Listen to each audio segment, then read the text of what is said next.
ನಡೆಯುತ್ತಿರುವ ಎಲ್ಲ ಪರೀಕ್ಷೆಗಳು ಉತ್ತೀರ್ಣವಾಗಿದೆ ಮತ್ತು ಯೂತ್ ಕಾಂಗ್ರೆಸ್ ಬೆಂಬಲ ಹೆಚ್ಚಾಗಿ ಪಡಿಸಿದೆ ಹಾಗೂ ಈ ಪರೀಕ್ಷೆ ಸಿಇಟಿಗೆ ಬರಲಿ. ಇಲ್ಲಿ ಕರ್ನಾಟಕದಲ್ಲಿ ಸಿಇಟಿ ಮಾದರಿಯ ಮುಖಾಂತರವೇ ಮೆಡಿಕಲ್ ಕಾಲೇಜುಗಳಲ್ಲಿ ನಾನು ಕೇಳಿಕೊಳ್ಳುತ್ತೇನೆ. ಧನ್ಯವಾದಗಳು. ಧನ್ಯವಾದಗಳು ಅನ್ನಪ್ಪರೇ. ಪ್ರೀತಿಯ ವಿದ್ಯಾರ್ಥಿಗಳೇ, ಇದು ನೀಟ್ ಅಂತೇಳಿ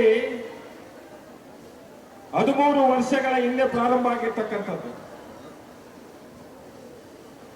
ಈ ಹಿಂದೆ ತುಂಬುವಂತ ಅವಕಾಶ ಕರ್ನಾಟಕ ರಾಜ್ಯ ಸರ್ಕಾರಕ್ಕೆ ಇತ್ತು.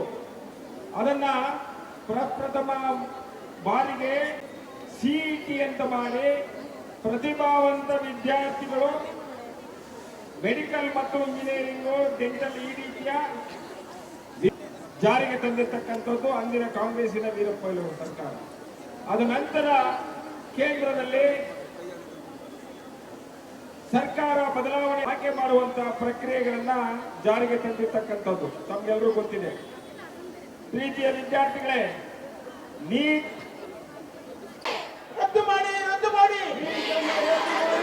ರದ್ದು ಮಾಡಿ ರದ್ದು ಮಾಡಿ ಬೇಕು ಬೇಕು ಸಿಇಟಿ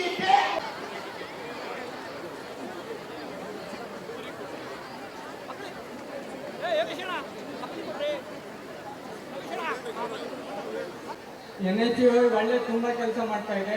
ಇದಕ್ಕೆ 3 ತಾಸಲ್ಲಿ ಒಂದು ನೀಟ್ ಎಕ್ಸಾಮ್ ಬರೀಬೇಕಂದ್ರೆ ಒಂದು ವಿದ್ಯಾರ್ಥಿನಿ 2 ವರ್ಷ 3 ವರ್ಷ ಬೇಕಾಗಿರ್ತಕ್ಕಂಥ ಅಕಾಡೆಮಿಗಳಿಗೆ ಮಾರ್ಕೊಂಡು ಕೋಟಿ ಸಾವಿರಾರು ಕೋಟಿ ರೂಪಾಯಿಗಳ ಅಕ್ರಮವಾಗುವಂತದ್ದು. ಉದಾಹರಣೆಗೆ ಒಂದು ಮಾತು ಹೇಳ್ಪಟ್ಟಕ್ಕೆ 720 ಅಂಕಗಳನ್ನು ಪಡೆದಿದ್ದಾರೆ. ಹೆಂಗ್ ಬರಕ್ ಸಾಧ್ಯ? ಇಲ್ಲಿರ್ತಕ್ಕಂಥವ್ರು ಬಹಳ ಜನ ವಿದ್ಯಾರ್ಥಿಗಳಿದ್ದೀರಿ. ಬಯಲಾಜಿ ನೋಡಿಕೊಂಡು ನಾವು ನಮ್ಮ ರಾಜ್ಯದ ಮುಖ್ಯಮಂತ್ರಿಗಳಾದಂತಹ DK ಶಿವಕುಮಾರ್ ಅವರು ಈಗಾಗಲೇ ಕೇಂದ್ರ ಸರ್ಕಾರಕ್ಕೆ ಪತ್ರವನ್ನು ಬರೆದಿದ್ದಾರೆ. ನೀಟು NTA ಮಾಡೋದ್ರಿಂದ ತುಂಬಾ ಸಮಸ್ಯೆಗಳು ಎದುರಾಗ್ತವೆ. 21 ಜನರ ಸಾವುಗಳಾಗಿದೆ. ಇದಕ್ಕೆ ಯಾರು ಹೊಣೆ?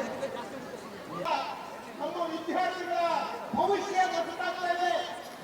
ನಮಗೆ ನಮ್ಮ ಕರ್ನಾಟಕದ ಮಾದರಿ ಸಿಇಟಿ ಮಾದರಿಯನ್ನ ನಾವು ವಿದ್ಯಾರ್ಥಿಗಳು ಅವರು ಪೋಷಕರು ವಿದ್ಯಾರ್ಥಿಗಳು ಈ ಒಂದು ನೀಟ್ ಪರೀಕ್ಷೆ ಬರೆಯೋದಕ್ಕೆ ಎಷ್ಟು ಕಷ್ಟಪಟ್ಟಿರ್ತಾರೆ. ನಾವು ಹೆಮ್ಮೆ ಮಾಡಬೇಕಂತಿದ್ದೀವಿ. ಪೋಷಕರು ಬಹಳಷ್ಟು ಶ್ರಮ ಆಗಿರ್ತಾರೆ. ಆ ಶ್ರಮ ಎಲ್ಲ ಲೆಕ್ಕ ಮಾಡ್ತಾರೆ. ಈ ನಾವು ಲೆಕ್ಕ ಮಾಡಲು ಮತ್ತು 21 ಜನ ನಾವು ಯಾರು ನಮಗೆ ಸಿಇಟಿ ಅಲ್ಲ, ನಿಮಗೆ ಬೇಕಾಗಿರೋದು ನಿಮ್ಮ ಪರೀಕ್ಷೆ ಹಾಳಾಗಬಾರ್ದು. ಇವತ್ತು ಬಹಳಷ್ಟು ಮಕ್ಕಳು PUC ಮಕ್ಕಳಿಗೆ ಬಂದಿದ್ದೀರಾ, ನೀವು ಓದ್ತಾ ಇದ್ದೀರಾ.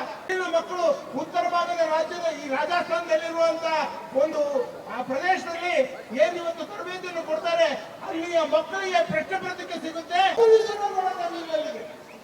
ನಮ್ಮ ಲೋಕಸಭಾ ಸದಸ್ಯರು ಅವ್ರನ್ನ ಭೇಟಿ ಮಾಡೋದೇ ಅವ್ರಿಗೆ ಆಗಿದೆ ಒಂದು ವಿಚಾರವನ್ನು ಇಲ್ಲಿವರೆಗೂ ಮಾಡೋಕ್ಕಾಗಿಲ್ಲ. ವಿದ್ಯಾರ್ಥಿಯವರ ಜೊತೆಗೆ ಚೆಲ್ಲಾಟವನ್ನು ಮಾಡಲಿಲ್ಲ. ನಮ್ಮ ಪಕ್ಷ ಇರಲಿ, ನಮ್ಮ ಸರ್ಕಾರ ಇರಲಿ, ವಿದ್ಯಾರ್ಥಿಯವರ ಜೀವನದ ಬಗ್ಗೆ ಚೆಲ್ಲಾಟ ಮಾಡಕ್ ಹೋಗ್ಲಿಲ್ಲ.